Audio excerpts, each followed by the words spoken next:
SATOU SABALLY has officially announced that she will not be returning to the Dallas Wings for next season, which could have a big impact on the moves that a lot of teams make. So let's dive in.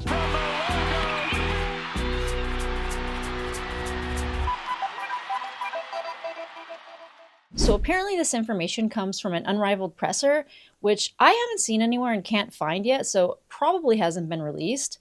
But I'm sure they want to because this is like getting a lot of viral clicks. As SATOU is kind of the X factor for the 2025 free agency, but this is the official statement from reporters who were there. I've already communicated with Dallas how grateful I am because they've made it a home for me for the past years, and I'm working with them together in finding a next home for me because I've already played my last game in Dallas.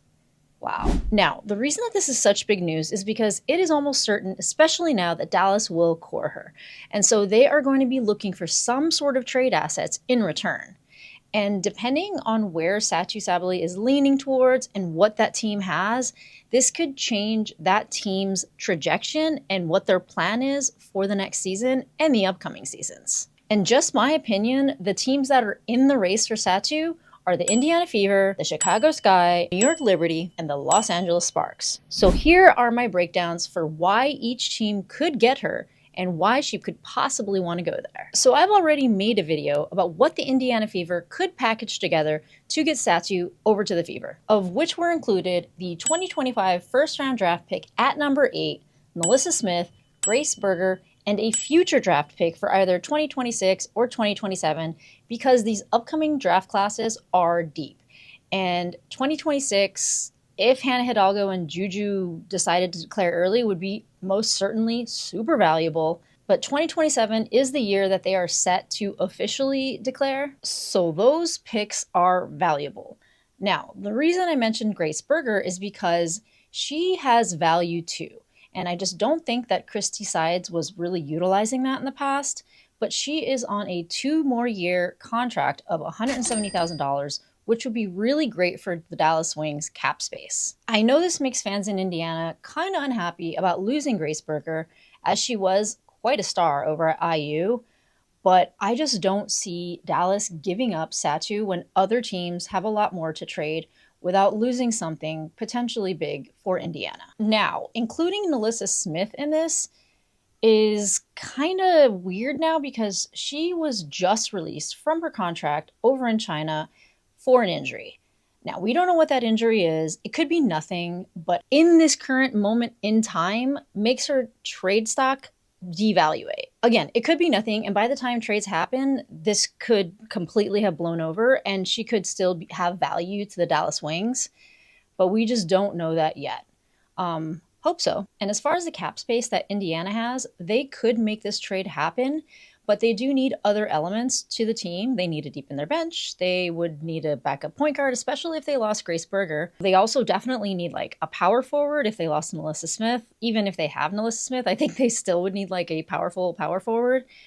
And they do need to deepen their bench. So they would be able to do this. The cap space would be kind of tight, but it's not impossible. So what does New York have to trade the Dallas Wings to get SATOU Sabally? Well, her sister is playing in New York, so that's kind of a draw for SATOU. And when SATOU was asked about playing with her sister in New York, she said, of course, in the future, I would love that. Sabrina Ionescu is playing in New York. They were old teammates over in Oregon. SATOU also said this about Unrivaled. This is just up to our standards, which first of all, we expect, but also deserved. She mentioned the facilities, private entrances, and the ability to recover as things that make a difference. She also confirmed that even though she identifies as a German player, that she is from New York. And there is speculation that Courtney Vandersloot wants to leave the New York Liberty, which if they did would be like kind of an even trade as far as cap space goes. Like I think she's on like a $200K salary-ish. This is what she said officially. I want to be valued. I want to be competitive. Obviously, you know. That's why you come into this league. You want to be competing for championships and a place that takes care of me, wants me to be there, and, you know, sees what I can bring to the team that's most important. I want to have the ball in my hands and be able to create the way that I think that I can. and just be in the place that is comfortable for me and my family. This is kind of leaving people guessing as to what she means because it is a little ambiguous, but she did take some time off last season as unfortunately her mother passed away. And it was kind of a while. And in that time, Leonie Fibich was coming off the bench and she was just heating up. She became like the X factor in clutch moments for the New York Liberty. And my guess is that either Sandy Brondello or somebody told her that she'd probably be coming off the bench next season. And as a starter, that's often hard to hear. So, I mean, I don't know. Maybe she wants to go somewhere else and start, maybe like train a rookie to come up, because she's at the point in her career where she is kind of on the decline at 35 years old. And it's not uncommon for a team to take a vet, have them like start while they're developing a rookie. And that's what I think could be happening with her. But my question is, does New York have the cap space? Because right now they only have 6 players signed. Breanna Stewart is a free agent, and she was at $205K last season, so she probably won't come on for less than that, unless, she decides to like shave a little off to get SATOU. But let's just take a look at their cap space. So it looks like they have 6 players on their roster, and with Breanna Stewart undoubtedly coming back, that would leave them $493K to play with, as it looks like they have $698K of cap space. So that would be 7. So they would need at least 4 more players, because 11 is the minimum that any WNBA team is allowed to have. 12 is the usual amount of players. So if we take away Breanna Stewart's salary of $205 at least from the $698K that's available in cap space, we get $493,000. But then let's take away SATOU Sabally's $214. That means they're left with $279 to fill the rest of their roster spots. And they could keep Ivana Jokic. They could keep Jalen Sherrod because they're pretty cheap. Kennedy Burke, they could probably keep her for that amount of money. So this is doable. But what would they be able to give the Dallas Wings? So the New York Liberty have the number 7 draft pick in the first round, which I could see them using as a trade asset for SATOU. They also would probably have to give them Benijah Laney-Hamilton. They have the rights to Marine Johannes, who is a great player, but has decided not to come over and play in the W as she plays over in Europe. I just don't see another way that this would be beneficial to Dallas without losing such a good player like Benijah Laney-Hamilton and their first round pick. But the team with the best trade assets to trade for SATOU Sabally, believe it or not, is the Chicago Sky. I actually heard Mick Talks Hoops talk about this, and it really got me thinking, because as I mentioned, these upcoming draft classes are deep and very valuable.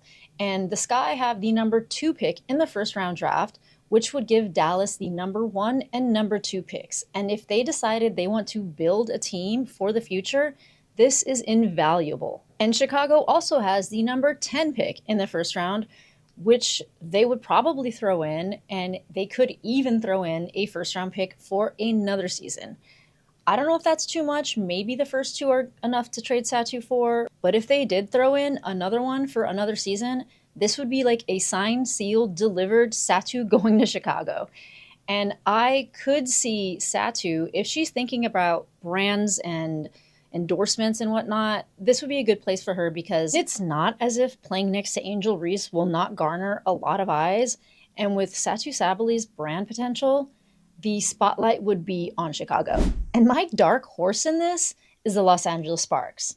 Just hear me out. LA is a big market, and big brands like Nike would want her there. And it has been assumed by a lot of people that Paige Beckers does not want to go to Dallas. So there could be something worked out, depending on how powerful Paige's desire is, that she goes over to Los Angeles, because those big brands would also really love her in Los Angeles. It did happen with Eli Manning when he was drafted to the Chargers. He did not want to be there, so they worked something out. So how could Dallas use this to their advantage? So they could take Olivia Miles as their number 1 pick, because she has been killing it at Notre Dame. let Paige go to Los Angeles, and they could trade Satou for a haul. Like maybe they get Rickea Jackson as their big or Cameron Brink, because their current big, Tierra McCowan, she's just like very slow and doesn't really fit into this new system of basketball that's developing. And they could throw in maybe like a De'Arica Hamby, who's a vet, who would be able to like bring up maybe one of their bigs like Rickea and Cam and or Cam. This would definitely put butts in seats in Los Angeles. Now, some people think that her trade stock is just too hyped up, as she is injury prone and she only has had really like one great year in the W where she wasn't plagued by injuries. But with her desire to leave Dallas and with Natasha Howard's desire to leave Dallas, it does make you wonder, is there something going on in the Dallas Wings franchise that we don't know about?